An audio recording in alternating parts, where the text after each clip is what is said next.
اوپر زوال آتا ہے تو سب سے پہلے اس قوم کے اندر سوچنے سمجھنے کی صلاحیت ختم ہو چکی ہوتی ہے، تب جا کر کے زوال آتا ہے۔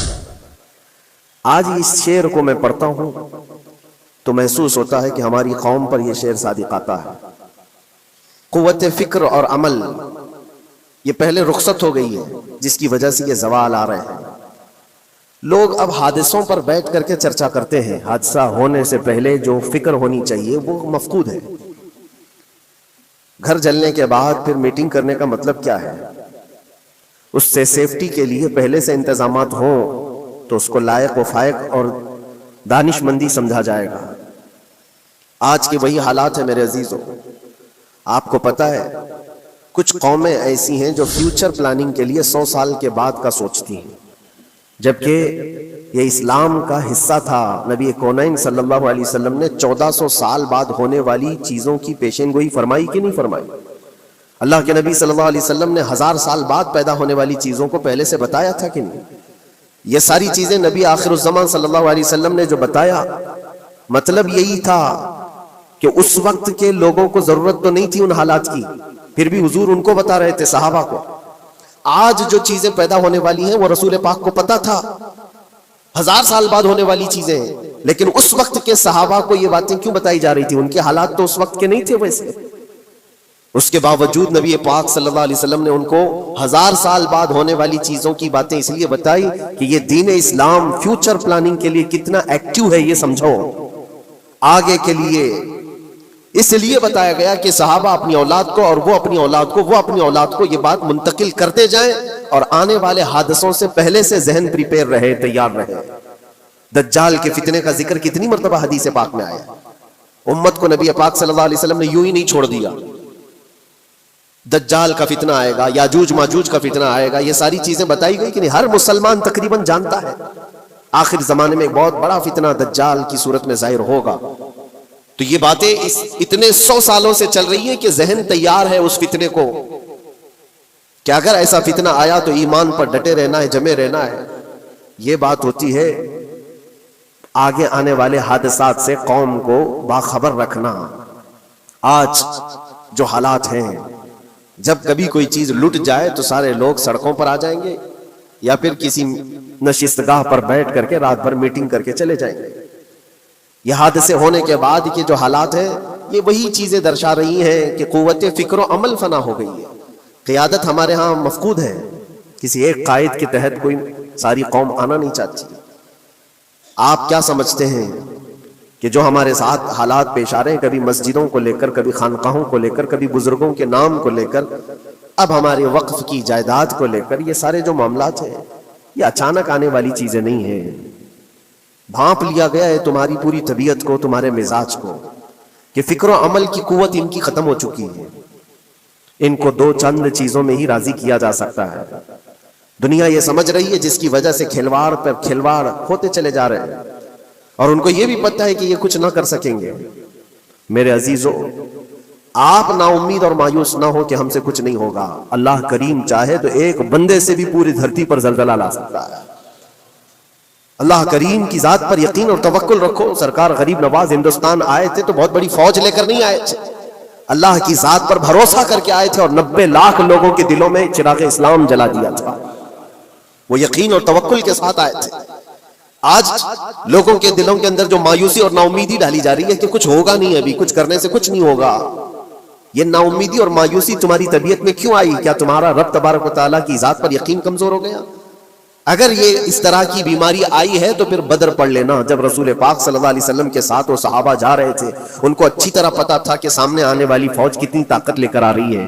1000 لوگ آ رہے ہیں، ہاتھی گھوڑے ان کے پاس، ہتھیار اور اسباب ان کے پاس ہے، کھانے پینے کی مزے کی ساری چیزیں لے کر کے آ رہے تھے مکہ والے، اور ادھر صحابہ ننگے پیر ہیں۔ 313 کے پاس 4 گھوڑے ہیں، پیدل چلے آ رہے ہیں، چھاؤں لینے کے لیے کوئی جگہ تک نہیں ہے ان کے پاس۔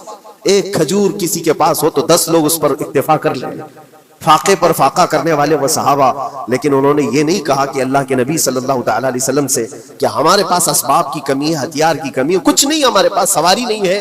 بغیر سواری کے 180 کلومیٹر مدینے سے چل کر کے وہ بدر پہنچے تھے، بدر تک پہنچے تھے، اور اس وقت اپنی ساری محنتیں، اپنی ساری قوتیں انہوں نے زمین پر لا کر رکھ دی۔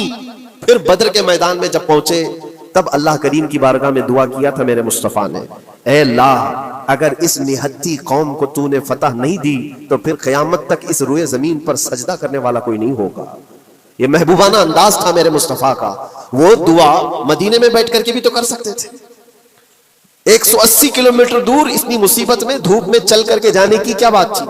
ننگے پیر صحابہ گئے ہیں فاقے پر فاقہ کیے ہوئے، وہ مدینے میں بیٹھ کر دعا کرتے تو کیا رحمت للعالمین کی دعا قبول نہیں ہوتی؟ لیکن مصطفیٰ کریم صلی اللہ علیہ وسلم نے یہ مزاج دیا ہے، پہلے فکر و عمل میدان میں لاؤ پھر دعا کرو، اللہ کی مدد آتی ہے۔ یہاں ہم بیٹھ کر کے یہیں سے دعا کرتے ہیں، کچھ کرنا نہیں ہے، بدلنا نہیں ہے اور فکر و عمل کو لانا نہیں ہے، تو پھر صرف یہاں بیٹھ کر کے دعا کرنا، یہ تو میرے عزیزوں عورتوں کو اس سے ذمہ داری دی گئی ہے کہ تم میدان عمل میں آ نہیں سکتی، تم اپنے گھروں سے دعا کرو اپنے بھائیوں کے لیے، لیکن یہ کام تو اب سارے مردوں نے بھی لے لیا ہے۔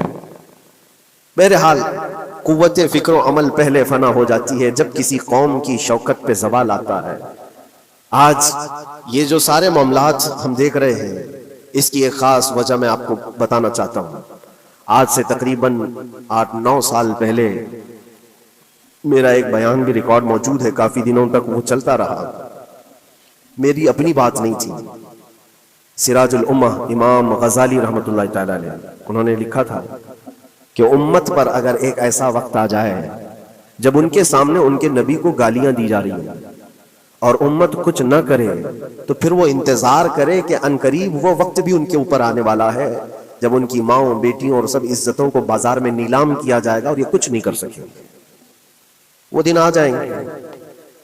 بیسک وجہ وہاں سے شروع ہوئی کہ لوگ اپنے عیش و عشرت میں کچھ کمی نہ کر سکے، بارگاہ مصطفیٰ صلی اللہ علیہ وسلم کی گستاخیاں کھلے عام ہوتی رہیں، اور اس پر ہم لوگ جس طرح کے حالات دیکھتے رہے۔ بہت سارے لوگ تو مجھ کو یہ کہتے تھے، مجھ سے یہ کہتے تھے، کیا ضرورت ہے آپ کو بولنے کی، حالات دیکھ نہیں رہے آپ؟ ظالمو، تم کو اگر کوئی چھوٹی سی ماں کی گالی دے دے تو تم بپھر جاتے ہو اور اس کے اوپر آسمان توڑنے کی بات کرتے ہو، اور ہم اپنے نبی پاک صلی اللہ علیہ وسلم سے کروڑوں ماؤں سے زیادہ محبت کرتے ہیں۔ اس رسول پاک صلی اللہ تعالیٰ علیہ وسلم پر کوئی بھونکتا رہے اور اس کا جواب نہ دو، تم یہ کہتے ہو مصلحت ہے، حالات ایسے ہیں یہ، تو پھر اپنا یہ لباس بدل دینا چاہیے، اپنا نام بدل دینا چاہیے۔ پھر اس دائرہ اسلام میں رہ کر کے مطلب کیا ہے؟ اسی لیے اقبال نے 100 سال پہلے ایک مزاج دیا تھا، ایمان ہے کیا چیز، اسلام ہے کیا چیز؟ تم کیا سمجھتے ہو داڑھی ٹوپی اور جبے کبے کا نام اسلام ہے؟ اسلام کیا ہے؟ اقبال نے کہا تھا کہ بارگاہ مصطفیٰ صلی اللہ تعالی علیہ وسلم کے قدموں تک اپنے آپ کو پہنچا دو، یہی دین ہے، یہی دین ہے۔ گر بہو نہ رسیدی تمام ابو لہبیست، اور اگر تم وہاں تک نہیں پہنچ سکے تو زندگی ابو لہب کی طرح ہے۔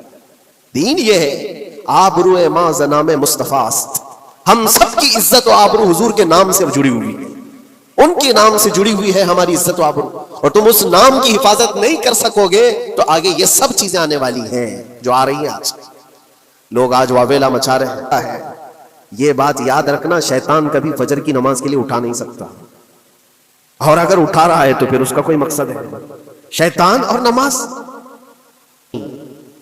آج سکتہ ان کے پاس ہے، طاقت ان کے پاس ہے، حکومت ان کے پاس ہے، ڈپارٹمنٹ ان کے پاس ہے، سب کچھ، جوڈیشری، ہر چیز ان کے پاس ہو، وہ کیا کر رہے ہیں اس سے مجھے مطلب نہیں۔ میں آپ سے یہ پوچھنا چاہتا ہوں، مجھے رہزنوں سے غرض نہیں، تیری رہبری کا سوال ہے۔ تم خیر امت ہو، رسول پاک کی امت میں ہو، تمہاری بھومکا جس کو کہا جاتا ہے، تمہاری یہاں پر زندگی کے معاملات یہ بہت زیادہ اہمیت کے حامل ہیں۔ تم کیسے بن سکتے ہو آج؟ اسی لیے قرآن پاک کی آیت میں نے شروع میں تلاوت کی، رب ذوالجلال فرماتا ہے ان اللہ لا یغیر ما بقوم حتی یغیروا ما بانفسہم، بے شک اللہ تعالیٰ اس وقت تک کسی قوم کی حالت نہیں بدلتا جب تک وہ قوم خود اپنی حالت بدلنے کی کوشش نہیں کرتی۔ جب تک اپنی حالت بدلنا نہیں چاہتے اس وقت تک اللہ تبارک و تعالیٰ نہیں بدلے گا۔ وَإِذَا أَرَادَ اللَّهُ بِقَوْمٍ سُوءًا فَلَا مَرَدَّ لَهُ، اور اللہ تعالیٰ کا یہ جلال بھرا ارشاد تو سنو، یہ 13ویں پارے کی سورہ رعد کی آیت ہے۔ اللہ کریم فرماتا ہے اور جب اللہ کسی قوم کے ساتھ سختی کا معاملہ کرنا چاہے، پکڑ کرنا چاہے، تو پھر کوئی طاقت اس کو ٹال نہیں سکے گی۔ رب تبارک و تعالیٰ جب کسی قوم پر عذاب لانا چاہے تو کوئی اس کو ٹال نہیں سکے گا۔ تو بدلو. اسی لیے اکثر یہ کہا جاتا، میں تو اپنی تقریروں میں جو چند مجھے چیزیں یاد رہتی ہیں وہ عرض کیے دیتا ہوں، باقی مجھے شعر و شاعری زیادہ یاد نہیں رہتی، لیکن جو دل پہ لگتی ہیں باتیں وہ ذہن میں محفوظ ہو جاتی ہیں. کسی شاعر نے کہا تھا، جگہ جگہ کے تھک چکے ہیں تمہیں یہ ہنگامے، نشاط لذت خواب گراں بدل ڈالو. کیا مطلب ہے؟ روز ایک ایک ہنگامہ ہوتا ہے، تم کو جگا رہا ہے. اٹھ جا اے مسلمان، اٹھ جا. نشاط لذت خواب گراں بدل ڈالو. لمبی نیند سونے کی جو عادت پڑی ہوئی ہے اس مزے کو بدل ڈالو. غلط روی سے منازل کا بعد بڑھتا ہے، مسافروں روش کارواں بدل ڈالو. شاعر نے کہا ہے ادھر ادھر کی لے میں چلتے رہو گے تو منزل لمبی ہو جائے گی. جس راستے پر تمہیں چلنا ہے اگر بار بار ادھر ادھر مڑتے رہو گے، غلط روی اس کو کہتے ہیں، غلط چلنے سے منازل کا بعد بڑھتا ہے، منزل لمبی ہو جاتی ہے، جہاں پہنچنا تھا وہ پہنچ ہی نہیں پاؤ گے. اسی لیے شاعر کہتا ہے مسافروں روش کارواں بدل ڈالو. قافلے کے چلنے کا جو طریقہ ہے اس کو بدل لو تم. یہ پوری کی پوری بات ہم پر فٹ ہوتی ہے. چلنے کا انداز بدل ڈالو اے نوجوان. جہاں کسی کے گھر میں آگ لگی وہ دھواں اٹھ رہا ہو، اور اگر کوئی نوجوان اندر بیٹھ کر کے یہ کہتا ہو کہ یہ ساون کا موسم ہے یا پھر یہ ابر رحمت ہے، تو اس کی سوچ پر ہم کیا کہیں. جہاں آج پوری قوم قسم پرسی کے عالم میں ہو، امت محمدیہ کے یہ حالات آج دیکھ رہے ہیں، روزانہ دیکھ رہے ہیں. تم شیئر تو کرتے ہو، ہر جگہ شیئر کرتے ہو، اور سارے ریلز پر تم جو دیکھتے ہو ہنگامے روز، صرف ہندوستان کے نہیں پوری دنیا بھر کے.